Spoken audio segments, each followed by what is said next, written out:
Hello students, मैं प्रदीप यादव आज आपके सामने polar representation of a complex number को किस तरह से रिप्रेजेंट करते हैं। ठीक है भाई, ध्यान से देखना। सबसे पहले अपने पास यहाँ पे पी पॉइंट है एक।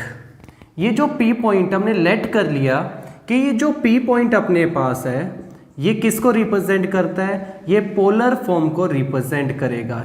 कॉम्प्लेक्स नंबर को किससे डिनोट करते हैं, a प्लस आयोटा b से डिनोट करते हैं। यहाँ तक समझ में आया भाई।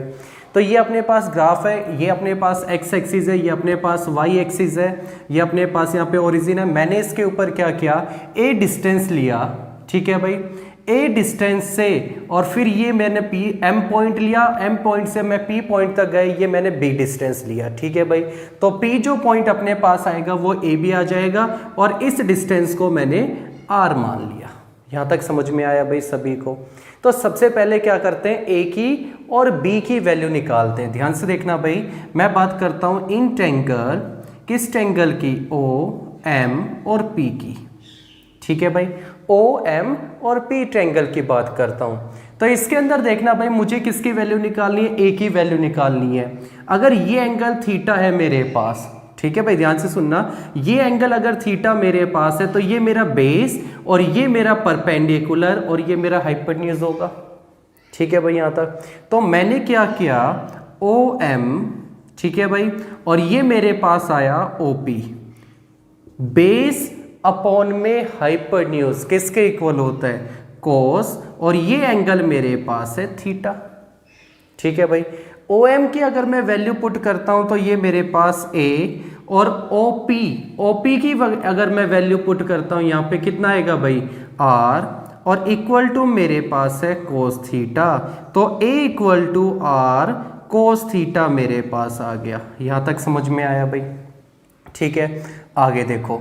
इसके बाद मैं दोबारा से इसी ट्रायंगल की बात करता हूं, ओ एम और p की। ठीक है भाई, ओ एम और पी अपने पास है। ध्यान से देखना भाई, इसके अंदर मुझे किसकी वैल्यू निकालनी है, एम पी की वैल्यू निकालता हूं। तो ये मेरे पास है, पी एम लिख लो या एम पी अपने पास, और ये ओ पी, और इक्वल टू देखना परपेंडिकुलर अपॉन में हाइपोटेन्यूज किसके इक्वल होता है भाई, साइन थीटा के। तो ये मेरे पास आया बी अपॉन में आर, और ये मेरे पास यहाँ पे साइन थीटा। तो बी इक्वल टू आर, और ये मेरे पास आ गया साइन थीटा। यहां तक समझ में आया भाई सभी को। इसके बाद देखो, अगर ये थीटा मेरे पास है तो ये 90 डिग्री का एंगल मेरे पास होगा। पाइथागोरस थ्योरम अगर इसके अंदर लगाते हैं तो अपने पास आएगा, ध्यान से देखना एक बार, ओ पी का होल स्क्वायर, ठीक है भाई, इक्वल टू ओ एम का होल स्क्वायर प्लस के अंदर एम पी का होल स्क्वायर। ठीक है भाई यहाँ तक। तो OP का मतलब अपने पास है R का होल स्क्वायर, ये अपने पास है A का होल स्क्वायर, और प्लस के अंदर अपने पास B का होल स्क्वायर भाई। इसके बाद देखना R equal to a square plus के अंदर B स्क्वायर, और इस कंप्लीट का अंडर रूट अपने पास हो गया। ये बात समझ में आई भाई। ठीक है यहाँ तक।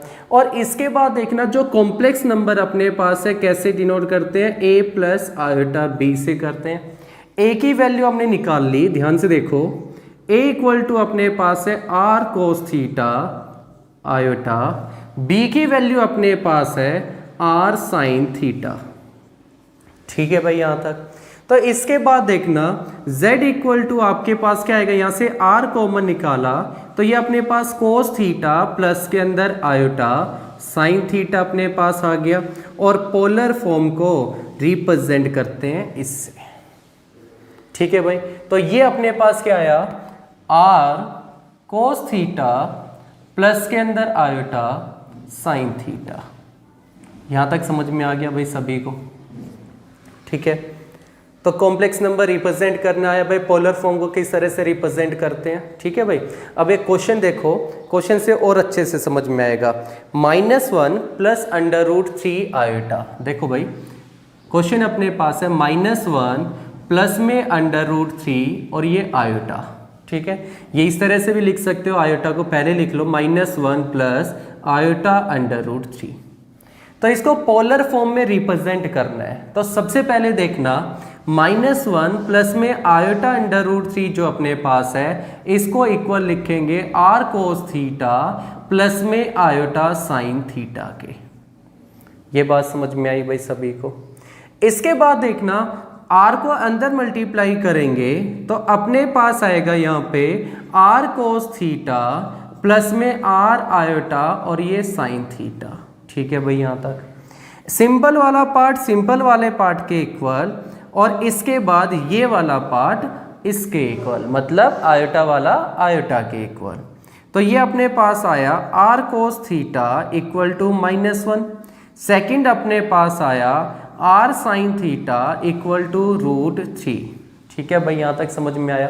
अब क्या करना है, ये दो इक्वेशन अपने पास है, इन दोनों इक्वेशन को स्क्वेयरिंग ऑन बोथ साइड कर दो और दोनों को ऐड कर दो। ठीक है भाई, तो स्क्वेयरिंग ऑन बोथ साइड करेंगे तो अपने पास r स्क्वेयर, ध्यान से देखना भाई, कोस स्क्वेयर थीटा और इक्वल टू 1 अपने पास आएगा।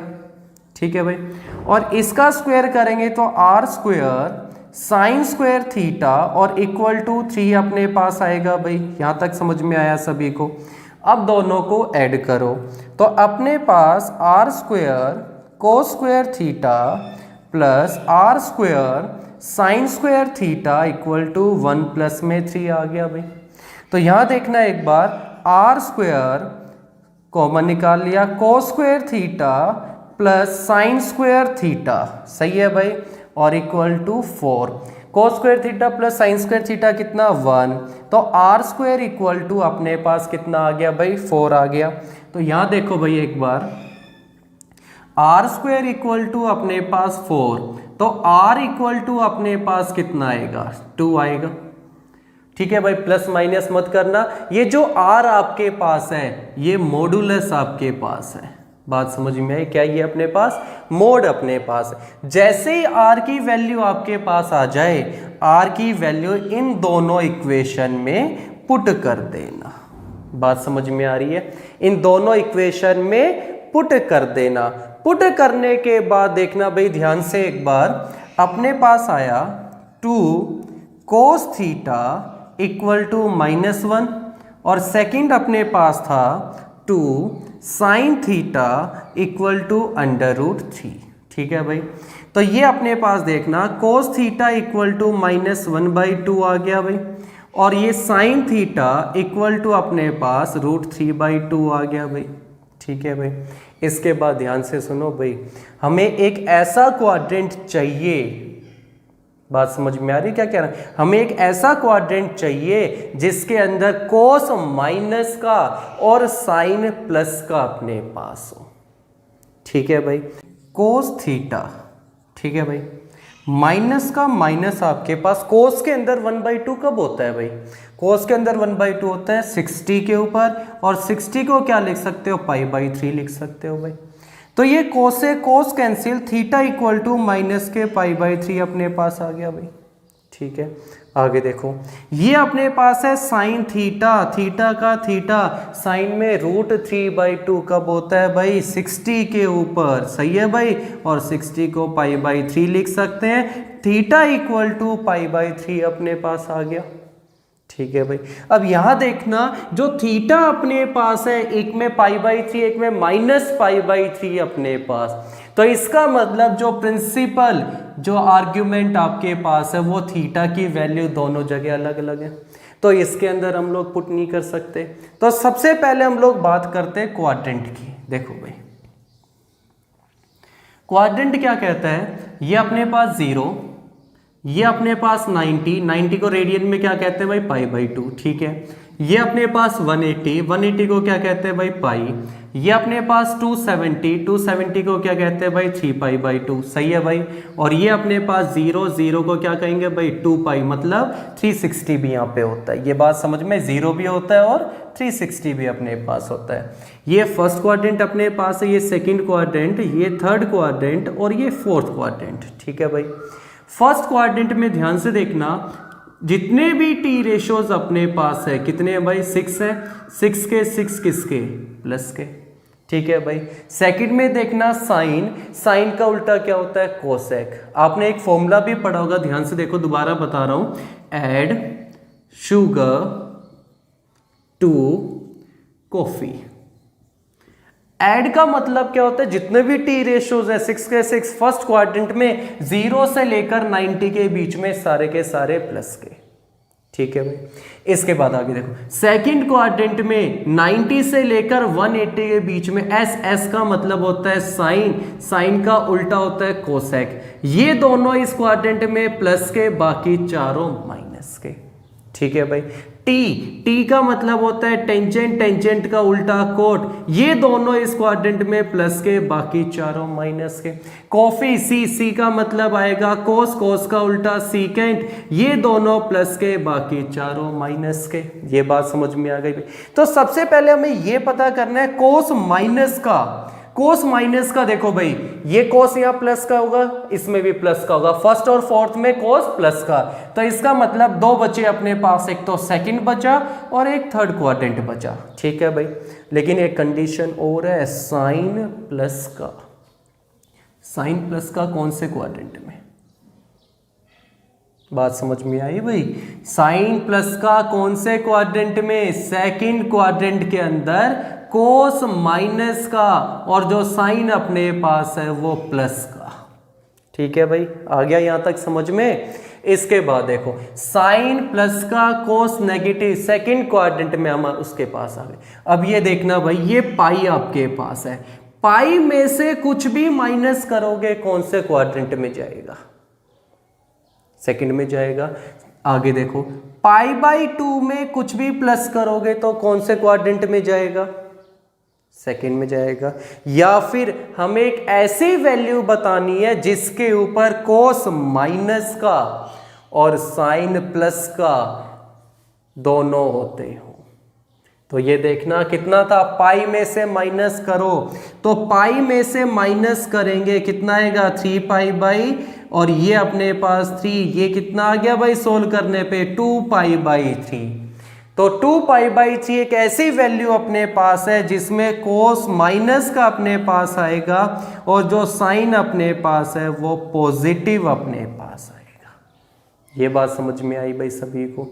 अब ये देखना भाई, जो थीटा था वो अपना सेम हो गया, तो हम यहाँ पे पुट कर सकते हैं। आर की वैल्यू कितनी निकाली? 2, कोस का मतलब कोस, 2 पाई बाई 3 का मतलब 2 पाई बाई 3, प्लस आयोटा का मतलब आयोटा, साइन का मतलब साइन, और ये थीटा का मतलब 2 पाई बाई 3। और हमने क्या किया, ये जो -1 प्लस √3 आयोटा जो अपने पास था क्वेश्चन, इसको पोलर फॉर्म के अंदर लिख दिया। पोलर फॉर्म क्या कहती है भाई? R cos theta plus iota sine theta अपने पास, ये दोनों थीटा सेम होने चाहिए। आर अपने पास क्या होता है? मॉडुलस अपने पास होता है। थीटा निकालने आया, थीटा को हम बोलते हैं ये प्रिंसिपल आर्ग्यूमेंट अपने पास है। ठीक है भाई, क्या है ये अपने पास? प्रिंसिपल आर्ग्यूमेंट अपने पास है। ठीक है भाई, एक बार यहाँ तक कंप्लीट करो। ठीक है भाई, रिप्रेजेंटेशन भी मैंने बताया पोलर फॉर्म का, और आपको एक क्वेश्चन भी करके दिखाया। ठीक है भाई, एक बार ट्राई करो, नेक्स्ट क्लास में सीधे क्वेश्चन करेंगे। ठीक है भाई, और कंप्लीट एक्सरसाइज भी करेंगे। तो ये कंप्लीट